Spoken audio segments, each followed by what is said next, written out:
Hello, thank you guys so much for tuning into Makeup Monday. I know it has been a couple weeks since I have done a Makeup Monday, but your girl is back. So today I have a very what am I talking about?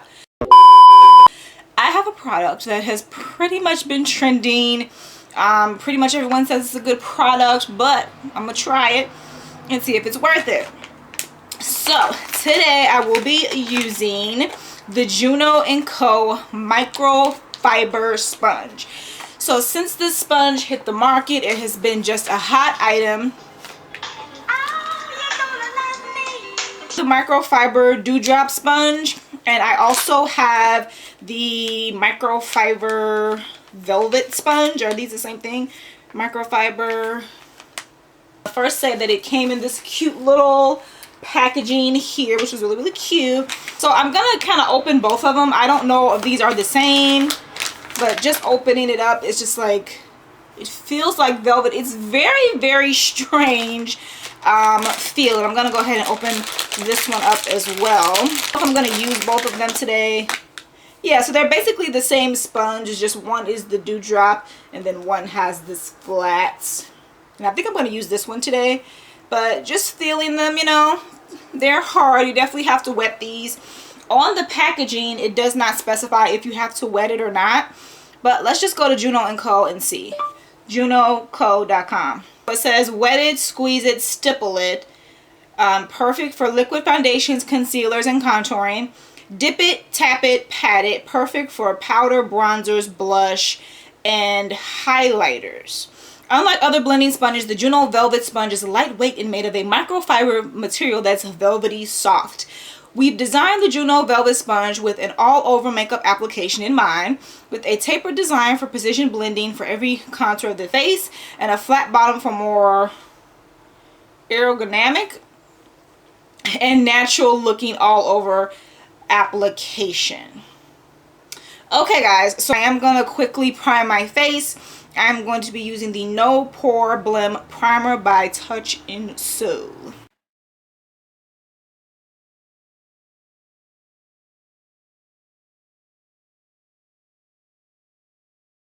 So I'm going to be using this one today. Let's go ahead and I have a cup of water here. So I'm just going to submerge it in the water for a few seconds. And then let's squeeze out the excess. So looking at both of the sponges, this is the wet one here and this is the dry one. It doesn't get really bigger at all. It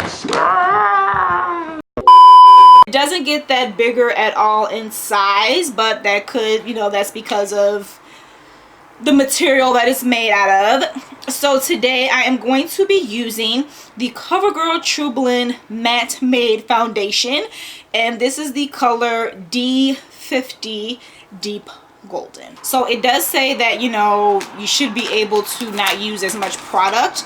I'm gonna start out with one pump. Typically I use about 3 pumps, but we're going to use, this is a full pump right here. So usually I would put 1 pump on each side of my face, but we're going to do something new and we are going to put just 1 pump all over the face. I'm scared. I'm scared. Let's go ahead and get to blending.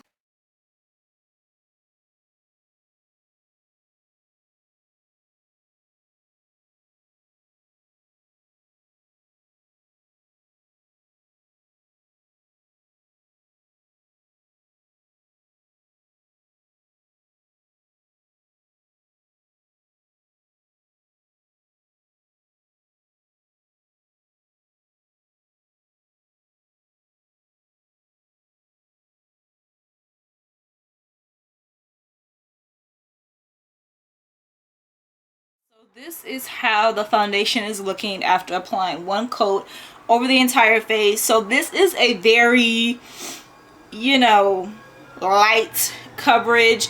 This is how the sponge is looking after 1 pump of foundation. So not too bad, and you don't see these, you guys might not be able to see that, but you don't see the foundation like seeping into the sponge. because you can kind of see like the little fibers and it's not doing that, which is very interesting. The sponge does dry pretty fast. I don't like the fact that it kind of stays hard like this, so I'm gonna dip it in the submerge it into the water again, and then I'm gonna go ahead and apply a second coat. Guys, I'm gonna use the same sponge and let's go.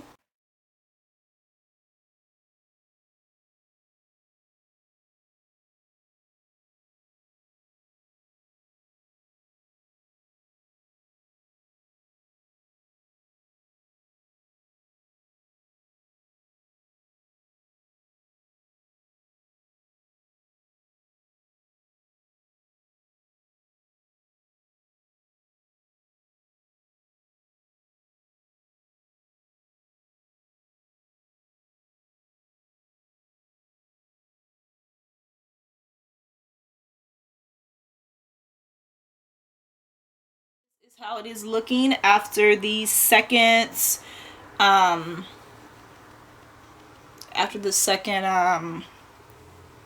pump of foundation, and this is how the sponge is looking after the second coat of foundation.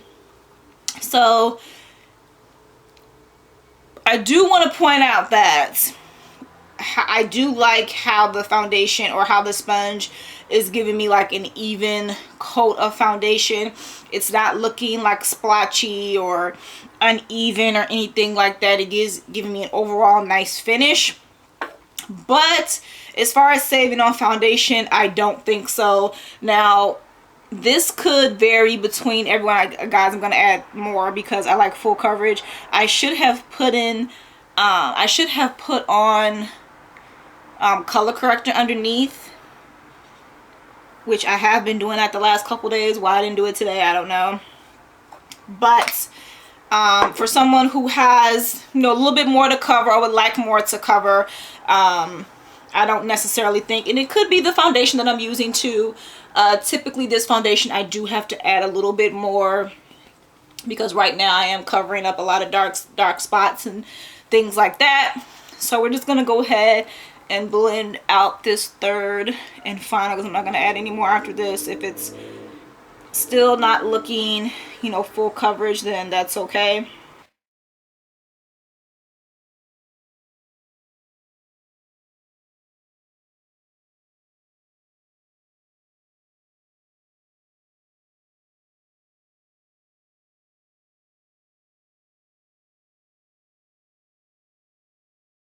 So this is how it is looking now, and the sponge is, you know, it's soaked up, you know, I guess an average amount. I wouldn't say that, you know, the sponge has saved me foundation or anything like that, but I'm gonna go ahead and wet it again.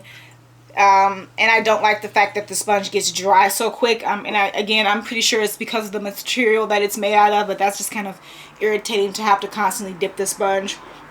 So I am going to go in with some concealer. I am going to be using the CoverGirl True Blend It's Lit Concealer, and this is the color, I don't know what color this is. This is the one thing that irritates me about some of the CoverGirl products, because once you peel off the sticker, it doesn't tell you what the color is. So we're going to put a little bit of concealer under the eye area.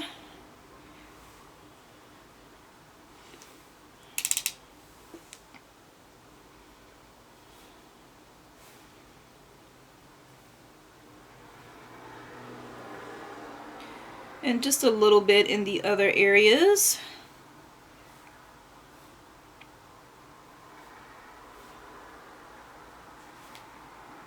Okay, let's use the sponge and blend it out.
kind of feel like it was a little easier, I wouldn't say easier, but I feel like it was a little bit quicker using this sponge, you know. Pretty easy to blend out. Okay, we are looking pretty good so far. And next up, we're going to try the sponge with some powder. I'm going to be using the Black Radiance Loose Setting Powder in Banana. Okay, guys, you see how the product just sticks right to the sponge? But we're going to hurry up and blend this out because I am not trying to be extra cakey today.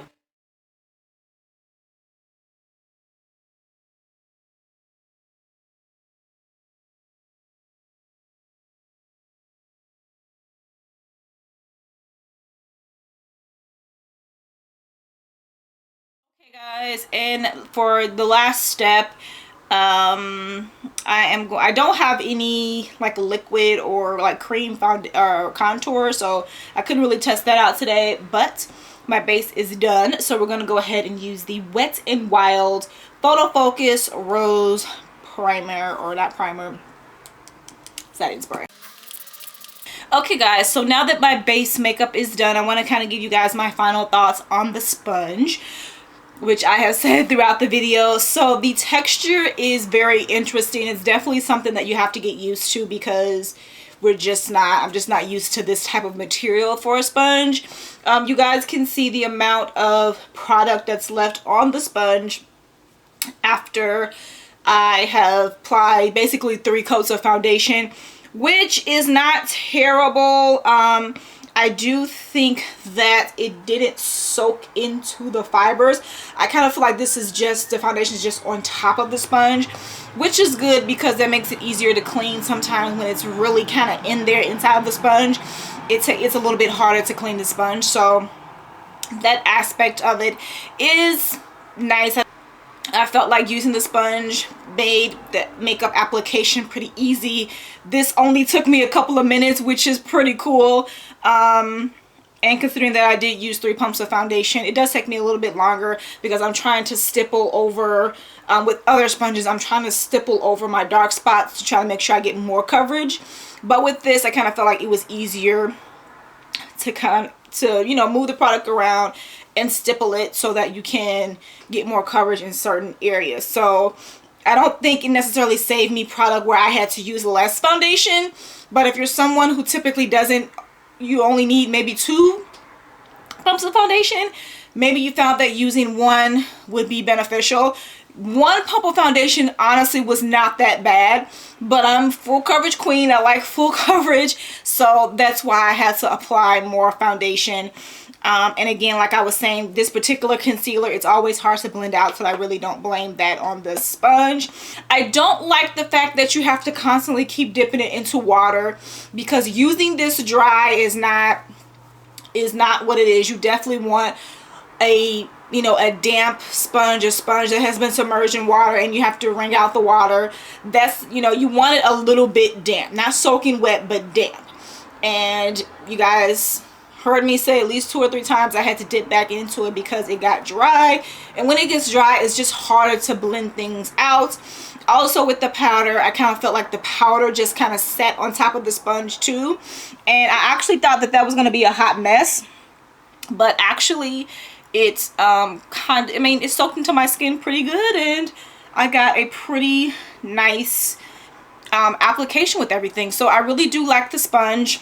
So guys, I definitely think it is worth trying out. Again, it's only $6, not that bad of a deal. Definitely not bad trying out. If you go to the website, if you put your email in, I believe you get a 20% off coupon. So make sure you use that as well. If you guys have used this sponge before, just comment down below and let me know your experience. Thank you guys so much for tuning in, and I will check you guys out in the next video. Bye. Yeah.